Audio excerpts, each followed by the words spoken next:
First off, hello. Thank you very much for joining me. My name is Alistair, and I'm the co-founder of Jumping Elephants. So my plan for today is to walk you through the value of UX, obviously at a very high level, why it's still relevant during COVID-19, and then a little bit of a discussion around why I chose UXalliance and why I chose to be a trainer for them rather than some of the alternatives, and give you a little bit of a sense of what it offers.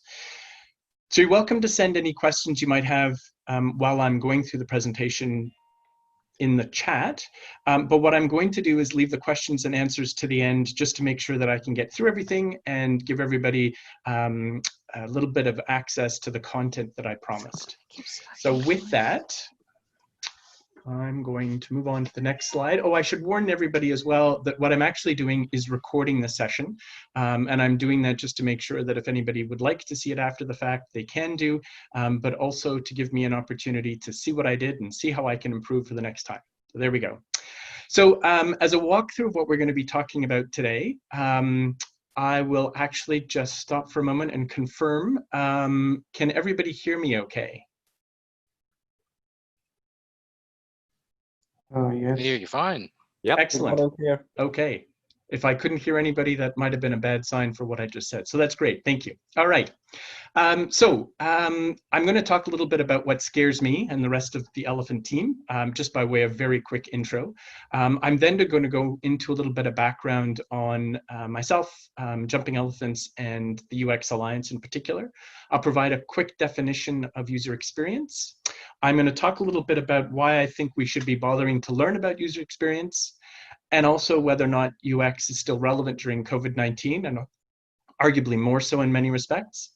And then I'm going to explain a little bit about why I think you or anybody else should choose UXalliance, and that's based again on my experience and my approach to looking at what's available and out there.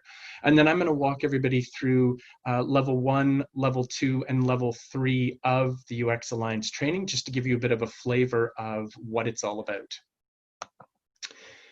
So what scares me? Well, this graph does, quite frankly. This is some data that was gathered by the OECD about 6 years ago, 5 years ago. So it's a little bit dated, but I think it still very much represents something that we all need to think about. So with about 200,000 participants, a minimum of 5,000 from each of the countries that they looked at, the OECD asked participants to complete a number of online tasks. So while I don't think of UX as just online, I think of this as a very good representation of some of the reality of what we've got and what we're dealing with and what people are like, really. So I've highlighted Canada. The idea here is that this graph illustrates that as they were being asked to complete certain online tasks, some people were absolutely capable. They came back with an analysis that 5% of the Canadian population could complete high or complicated computer-related tasks. And in this case, the high or complicated task was in fact related to gathering some emails and booking a meeting. So it's something that I imagine we all do all the time. There were some complications to it. It wasn't just as simple as pushing 1 or 2 buttons. There was some effort, but the point is that only 5% of people were able to complete that smoothly and successfully.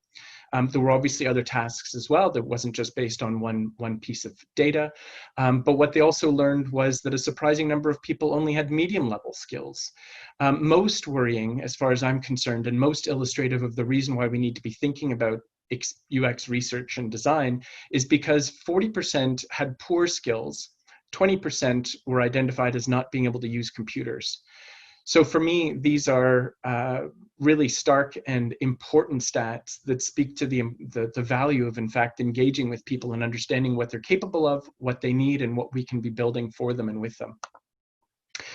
So in terms of me, I've gone by a number of different titles or monikers: market researcher, web strategist, information architect, UXer, service designer, and so on. But what I will say first and foremost is that I am a dad. I live with an incredible woman. I'm an Ottaweenie, which for those you don't know, just means I'm from Ottawa, although I'm not sure anybody else is allowed to call us that. I have a background in poli-sci and an MBA in marketing. I started with the Government of Canada in '98. Then I left, went to the the private sector with a market research firm called Phase 5. Then went to another company called Into-Info, then BTE, and eventually founded Jumping Elephants with my business partner, JP Simbandumwe, in 2011. One of the things I note, and this has a lot to do with what we're talking about today, which is UX and research design, service design, is that while I work to live, I really love my job. I love the diversity. I love what I'm able to do, and I love the opportunity to be able to do the kind of research and service design work that I get to do through it. So I think that speaks also to the value of doing this kind of training. In terms of our company, there are really about 4 different streams we talk about. The first is UX research, and that's all about understanding users, understanding their needs, and working with them to then validate solutions through things like usability testing. We also do a lot of service design. What we tie in there, and this is not all that dissimilar to the concepts spoken about in design thinking, is that we're using evidence based on research with users to make sure that we're aligning services, products, and systems with an understanding of the user. We're also focused on UX training and certification, which brings us here today, and in particular UXalliance certification. Finally, we have a service area which is about digital transformation, which is really defining requirements and iterative development of solutions. So I won't be talking about that today. That's very much my business partner's bailiwick, but I did feel I should mention it. So in terms of the UXalliance, it is really fundamentally an international network. It is 26 plus different companies around the world. Brought together initially because some very big companies were struggling with the fact that when they would go out and try and get UX research and design services from different places, from different countries, they would end up getting very different sets of results. And it was because there was no consistency between heuristics. There was no consistency between what it meant to do usability testing. There was no consistency in how they were developing the reports or what the results meant. So the UXalliance was actually born out of a need to create consistency and to help with the needs of big organizations, the Facebooks, the Apples, the Googles of the world, to be able to come back and get a solid idea of the UX in different areas and how successfully their products were going to be received. With that, there are 55 facilities. Over 15,000 test participants have been through the doors, and there are hundreds of UX experts involved in this alliance. The UXalliance at a high level offers really 4 areas of service. So there is the usability testing at an international level. It's not just focused on one country. There are international expert evaluations possible, international user research, broadly speaking, and benchmarking of worldwide trends. And it's not just a question in this case of looking through the internet to see what's going on in Japan or South Africa. We've actually got people on the ground who are able to do in-person testing in all these areas. But again, that's not what we're really talking about today. In fact, we're focused on this idea of the certification. To date, well over 6,000 people have taken the training internationally. It's delivered in many languages around the world, and it's always focused really on these 3 different levels. Level 1 is about adoption. I'll speak to that and what it means in a moment. Level 2 is execution. Level 3 is leadership. Now, I'd note that these programs, this training is evolving. It's not something that was created 5 years ago and then just has stagnated. It's very much in the process of evolving to keep pace with changes, trends, new thinking, new opportunities, and ways to respond to not only the market, but also the realities of what the users are doing and how they're evolving. So if I turn for a moment to the idea of trying to provide a definition to UX, I can't go very far without referencing Don Norman, who really coined much of what we think of in terms of the term and what it means. And this was while he was working at Apple. The video link that I've got there is quite a good one, and it sort of speaks to his experience with Apple and thinking about what design and what UX experience was at the time. And it still holds true now. To summarize, one of the pieces that I think is most relevant is the quote up on the right. User experience encompasses all aspects of end user interactions with the organization, its service, and its products.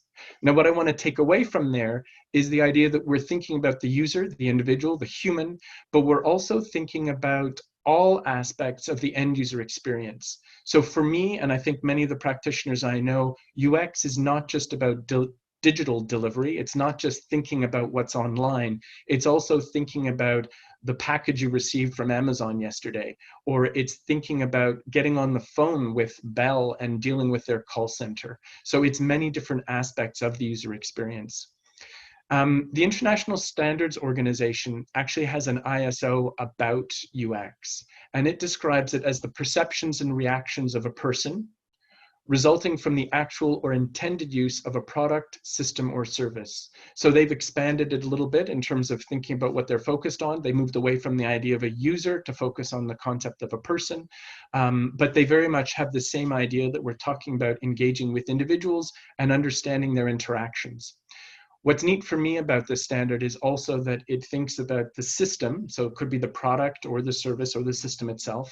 It includes the users, but importantly, it also thinks about context of use, which is something that's often forgotten. So if you're riding on your bike in the rain and trying to look at a map, that may be a completely different experience than if you're sitting in the warmth of your home by the fireplace, having a cup of hot cocoa. You may have to think about where people are using things and why they're using them and what that means for their interaction. So I'm going to turn now to a quick discussion about why bother learning about user experience. And I suspect if you're on this call, you have a number of different reasons yourself. But I'm going to point out some of the ones that come back to me over and over again and the ones that I think of as important.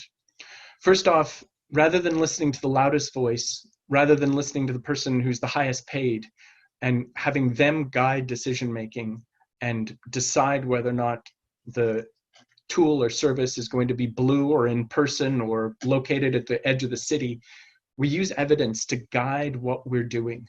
And it's evidence that's conducted and generated from users, from the people who are interacting with the service. Secondly, research by McKinsey and many others has shown that organizations that actually integrate UX in their design process, they outperform their competitors. So that's relevant whether in your public sector or private. But obviously the data around the private sector is very compelling because it generates business, and as we'll see in a second, it actually saves money. So there's lots of good reason for actually doing this to show that you can be more competitive. The other point is that UX research and design makes it easier to interact with your users. It makes them find you more easily, gives them the opportunity to do so. It ensures that the service or product is useful, valuable, and accessible to your users. And then it reduces costs by making sure that what you're designing is validated, it's worthwhile, and it's useful for the people you're building it for. And then it gets you to focus on building only what's necessary, rather than building lots of additional gadgets and gizmos and components that really have no value to you as an organization because it has no value to the user. So there's those components that help make UX that much more useful and relevant. But the other reality of what we've learned is that UX research will identify problems during the design or product, during the design of the product or service. It'll uncover opportunities for improvement, and it'll provide insights into users' behavior and preferences. So again, this is a good way to make sure that you're getting the right answers and you're driving with the right ideas and goals in mind. So I've been asked a few times about how life has changed under COVID-19 and about the relevance of UX in that context. I think very much that COVID-19 underscores a need to adapt, for many organizations, it's a need to go digital. And for other cases, it's actually a case for redesign. So we're working with several clients at the moment where all these things are true. They recognize that they can't do business as usual, either because people are no longer able to access their intranet because they're now at a distance and the intranet was never built to support people who are working from home. It may be that instead of everything being in person, we now have to do everything digitally. It may be that we have to think about different systems and tools that are going to support the processes along the way. So the reality of COVID-19 has been a significant rethink of both products and services. And that means addressing problems for today, but it also means looking at some of the opportunities for the future as well. So we're not sure when COVID-19 is going to go away. We need to adapt for things today, but we also need to think about how we can adapt to make ourselves, better position ourselves for the future as well. The other thing to note about COVID-19 is that we're still able to do many of the things that we used to do. So although there is quarantine and there are travel restrictions, research and design can still happen. In fact, we were in the process of doing a cross-country user research exercise where we were talking to businesses across Canada about some of their challenges and some of their needs. And we were in fact in Winnipeg getting ready to head west when COVID-19 hit and we realized nobody wants to talk to us in person anymore. So we got on a plane and we moved everything online. So that was for us a very real and a very important exercise because we could do that with almost no impact. There are challenges with respect to what kind of data we can collect, and seeing people in person obviously brings a lot of value, but there are ways we can get around that, and we just have to recognize that it's still possible, and it's still possible to get good research done. And that's because although technology isn't ubiquitous, and we do have challenges, it does make things more possible than it was. If this had hit 20 years ago, we'd have a lot more problems than we are today. The other reality is that remote UX can often simplify the approach and can actually make things more cost-effective in many respects, whether that's because we're not having to travel or book hotels or find flights or get delayed. We can also replace participants quite quickly because we're able to move one out and move another one in without having to invite somebody to come downtown to an event or have people waiting in the next room in case somebody doesn't show up. The other thing to note is that for participants, remote testing can be more convenient. So they don't have to leave their home. They don't have to struggle with a bus or parking. They don't have to fly anywhere. It can be more comfortable for them, which in some cases is really important because it'll help them with providing a more accurate and easy experience. And for some, it's also more realistic and representative of their actual experience. Just by way of example, in December, I was doing usability testing, and the folks I was testing with were cannabis users. It would not have been possible for them to come to a physical testing space and use the product that they needed in order to be able to make it through the day. But because they were at home, they were able to consume cannabis without any impact at all, which made their experience that much better. And it also gave them additional insight into the conversation we were having. So from there, I'd like to focus specifically on the UX Alliance.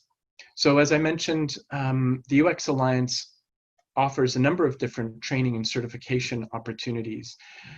Several years ago, I was looking for places where I might be able to do training, and I didn't want to just offer training that was jumping elephant certified. I wanted something that was more global than that and would be more relevant and arguably recognized. And I found the UX Alliance. It's internationally recognized. It's available around the world. And in fact, it's designed by a team of international experts.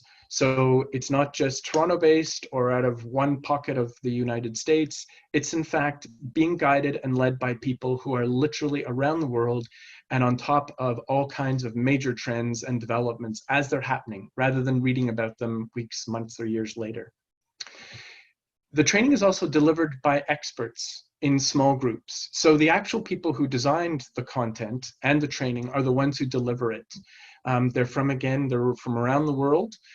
If you sign up to Canadian training, you get Canadian people, Canadian experts. Classes are small. That means that participants get direct access to the experts. The experience is designed to engage participants and help you learn. So it's not just about us speaking directly to you and hoping you soak things up. There's actual interaction. It's also practical and useful. So this is stuff we want you to be able to use when you leave the training. It's not all theoretical. It actually gives you guidance that you can implement. The other reason that I really liked UXalliance was because it offers a lot of flexibility. So the training levels build on each other, but they support people who are brand new, those newbies. They support the experienced UX professional, and they also support leaders who have a role in perhaps not getting into the nitty-gritty of every aspect of the UX project, but need to know how to manage a team and what to look for in terms of outcomes and how to drive the vision and how to speak with other senior leaders about the benefits of UX. The training also supports different skill sets and roles and learning needs. So it's not just a one-size-fits-all, because we're doing it interactively, because we're there, and because, frankly, I think the trainers are all extremely approachable. They have a passion for the topic, and they want you to be able to learn. Finally, the other point about this in terms of the flexibility is that there are monthly training options. So it's not just a question of waiting until September or flying to X location in order to be able to do the training. You can do it far more regularly, and I'll show you that as well in terms of the dates that we have upcoming. The other note here is that it's been adapted to remote learning. And we're focused on the idea of being able to provide an engaging remote environment, one that makes the most of technology, because that's part of what we're thinking about, is how the user of our training is in fact getting the best from it. We also follow the best practice of having people learn both together and alone. So it's not just a question of doing everything in a classroom setting where we shoot information at you. We also have breakouts. We also have individual learning throughout the exercises and throughout the sessions, so that you're going to then absorb much more than you would otherwise. Finally, I think the experiences are fun, and that, I think, also helps with what you're learning, and it also helps build a bit of a community with the other people who are participating in the sessions that are there with you as well. The other reality that I would like to highlight is that I think there are some important advantages over the other options that exist in the market. So to be transparent, UXalliance remote sessions are about $1,300 per level. And that really amounts to 3 half-day sessions. We used to do 2 full-day sessions for a slightly higher price, but we've adapted to recognizing that full-day sessions are impractical. People have different demands on their day because they're working from home, but they're also just going to get exhausted by spending 3 or even 2 full days in front of the screen. So we break and build our sessions to be able to make sure that we're thinking about that, and we're trying to make it good and engaging and worthwhile and not exhausting for those who participate. I also note that the sessions are remote. We have offered in person, but we're very prepared in doing remote sessions now. They're short term, so again, it's not lasting between now and, say, September. And because we offer them in various different segments in different months, we're also fitting your schedule. So you can choose to do level 1 this month or next month, or maybe September. It's up to you. The other reality is that we offer a tiered approach. So it's not just one program fits all, and if you don't happen to be needing that level, you don't get it. Instead, we're offering the tiered approach every month. And we offer you some choice as well. What I have at the bottom in terms of the table speaks to some of the costs. Now, these are just a few sample examples.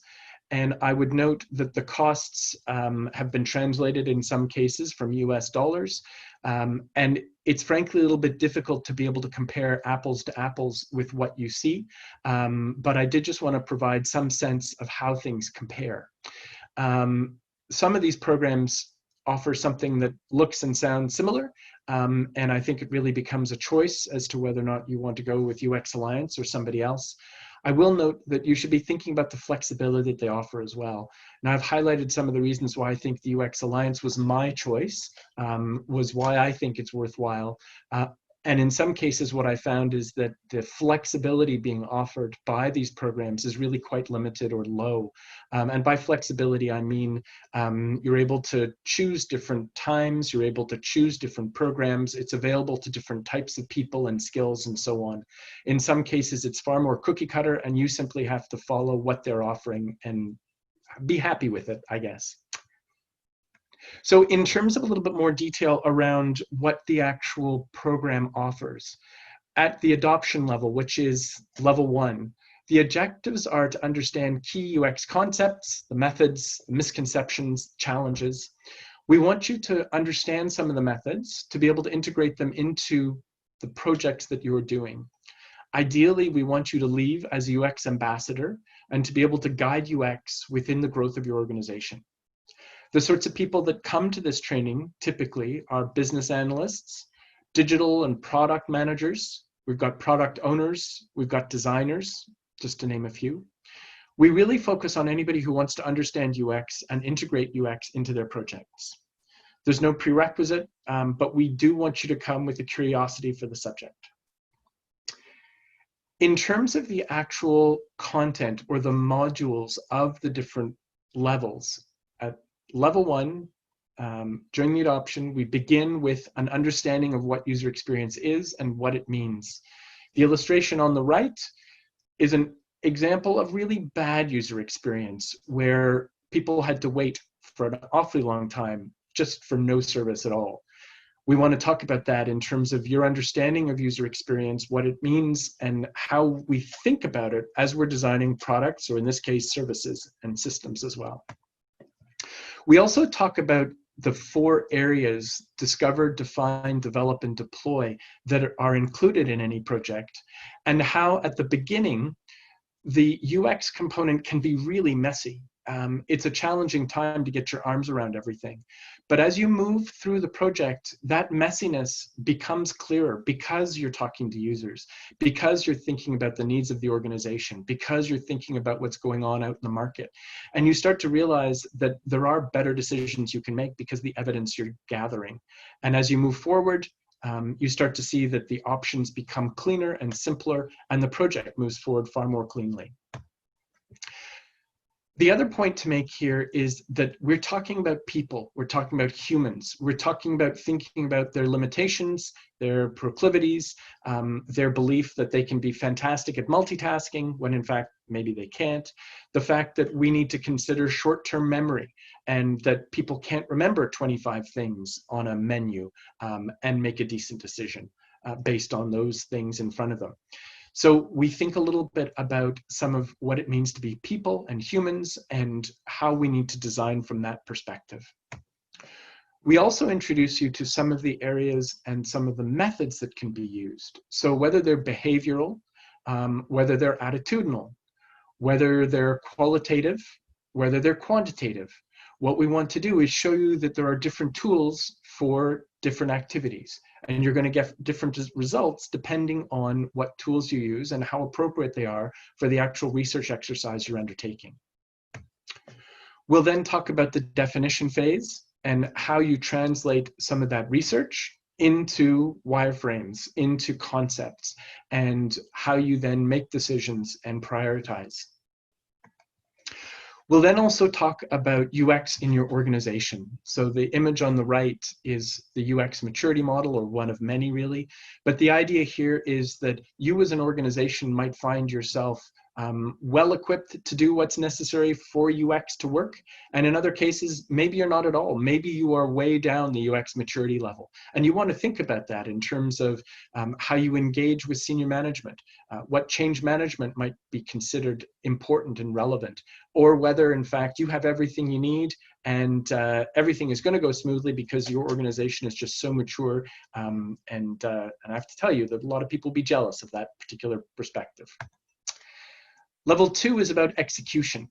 So it's about incorporating human-centered design into the project lifecycle. And we also want to think about being agile.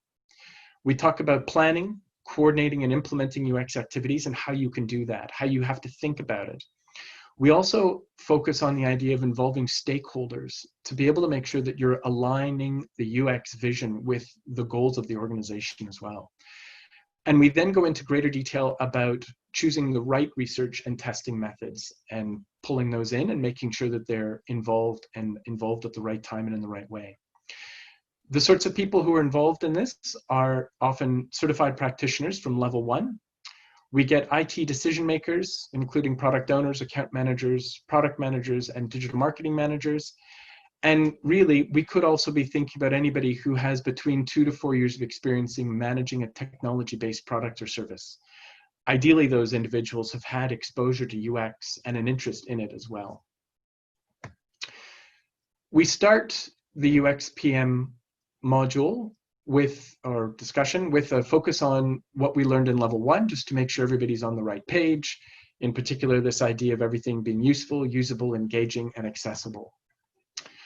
We then talk about the vision and how we align that with the stakeholders and what it is that it will mean for the market as well. So the market, more broadly speaking, what it is that's going on around us. And then also thinking about the users themselves. So you see down the middle of this image, the voice of the business, the voice of the market, and the voice of the consumer. 3 key elements that will then drive success and give you guidance around the vision and also the key insights you want to be thinking about. From there, we talk about user research in general. Down at the bottom here, this is the concept of research ops and the 8 pillars of user research. So we'll touch on that and explain why it's relevant for you as you move forward. We'll then also talk about things like this canvas, which is a fantastic tool for taking research and then turning it into products and services. So again, the evidence is used to drive design. It's used to understand where the pain points are, where the success is, and what you should be doing to make your products more effective and more useful based on what you've learned. We'll then talk about the actual design phase. So beyond simply taking ideas and describing what you need to do, putting that into a wireframe or some other concept that'll help visually articulate what it is that you're building towards. Module 6 is about evaluation. So once you've got these models, these concepts, these designs, how do you make sure that they're working for you? How do you make sure that they're meeting user needs along the way? And then the next stage from there is the development and deployment. So you've got something, you launch it, but that's not enough. You need to consider how you maintain it and improve it over time as well.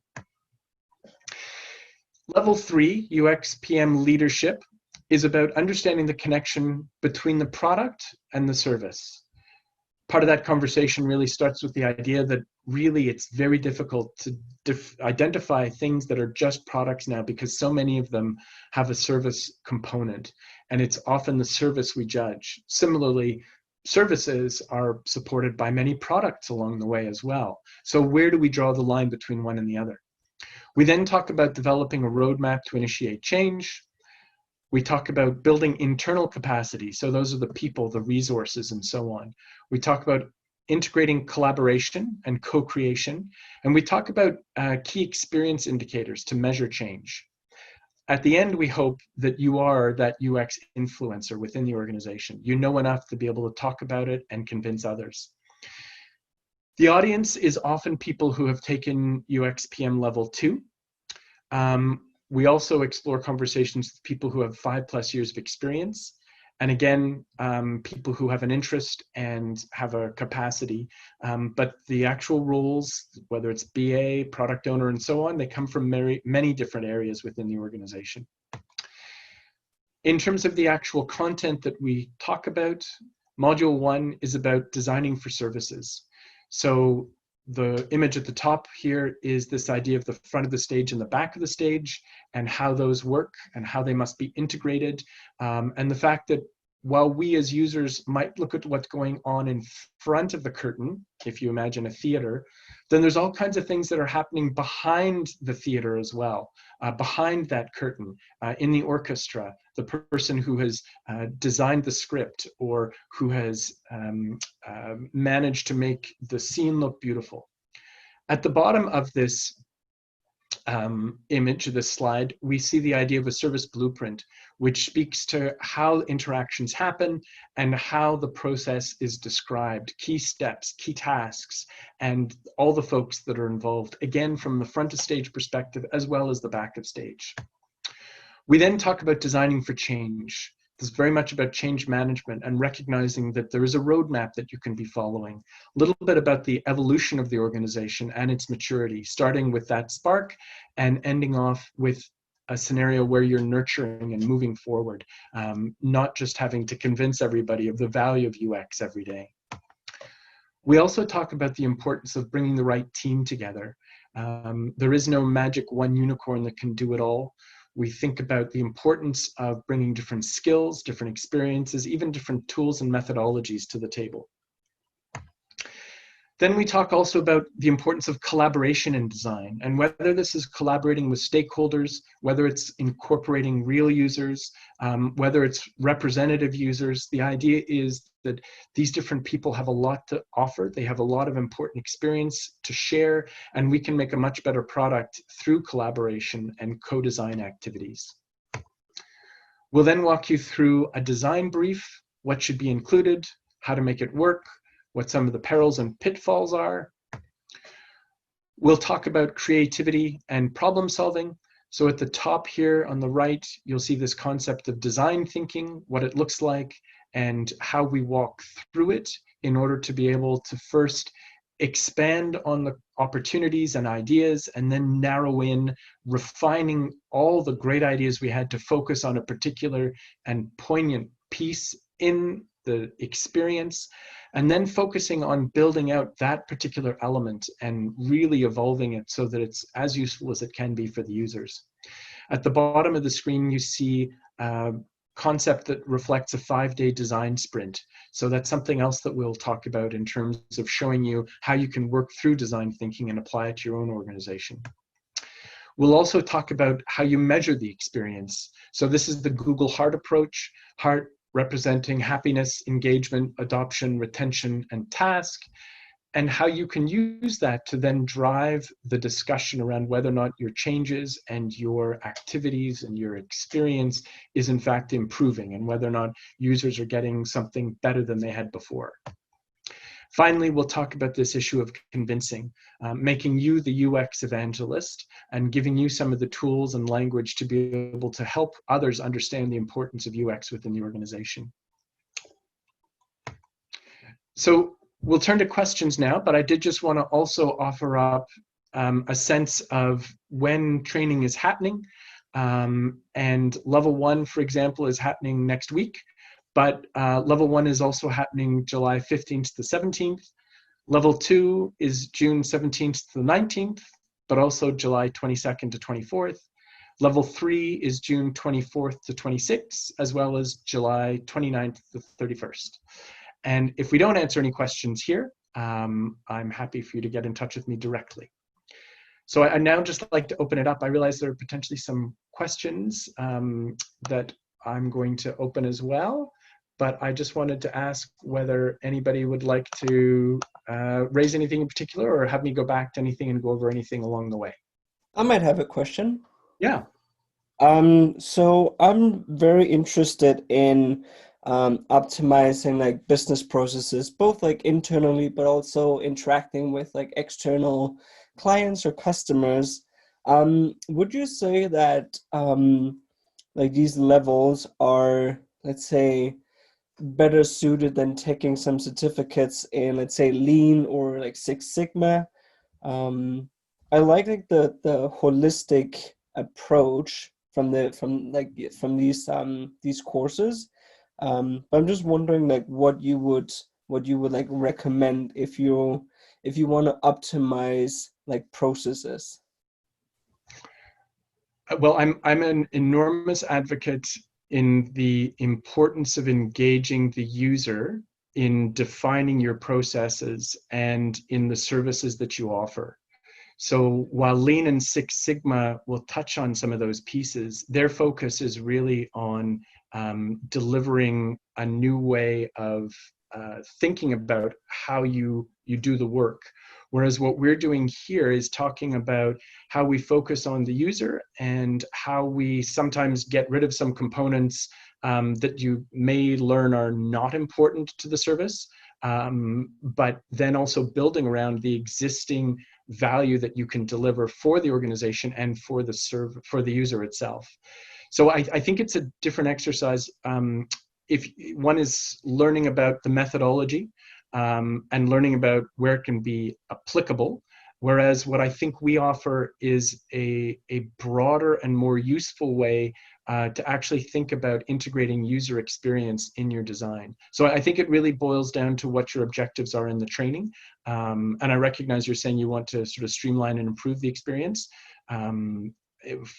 For me, I've seen such great returns on engaging with the user in order to be able to improve the process that I do lean towards what we promote from that perspective.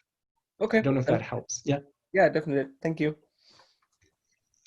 So Anton, we really focus largely on research ops at this point. In fact, we don't go into a lot of detail either. So it's something that we want to touch on. We do touch on it sort of more broadly speaking in terms of the key elements of both research ops and design ops, but we don't go into a lot of detail about either one. We don't sort of spend hours on it. It's more that we bring it to people's attention. But I think it's worthwhile noting that we're continuing to evolve the training, and it's something we're certainly thinking about. Mayan, I hope I pronounced your name correctly. I actually am not an advocate for needing any coding languages for UX. And the reason I say that is because while I think it's important to understand some of the premise behind coding, the coding itself is changing. We've got different demands almost every year in terms of the different languages that are available. And frankly, that makes it hard to keep up. The other reality, though, is that what we see so often is that we no longer need coding in order to be able to build new solutions.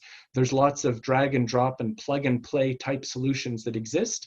And as a consequence, the value in coding and investing in one particular language and spending time and money on it becomes less and less useful. But I think I should also note that from our perspective, UX is very much about research. It's about understanding users, and it's then about designing the concepts and models with the user. So for jumping elephants, by way of example, we actually hand a wireframe over to colleagues in another company and get them to do the coding. Our role in UX doesn't need to touch the coding and the building at all. And in fact, I like to keep it quite separate, just so that we're focused on doing what we do best. I hope that helps. Yeah, that definitely helps. Thank you. You're very welcome. And it's a question that I get asked frequently, which is, where should I start? And I tend to say, actually, I don't advocate you do. I think you should stop.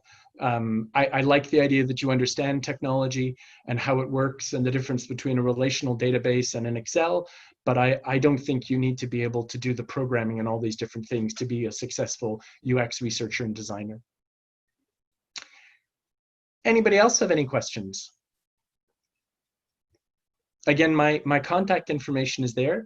Happy to chat by phone if it would be useful, or answer an email, and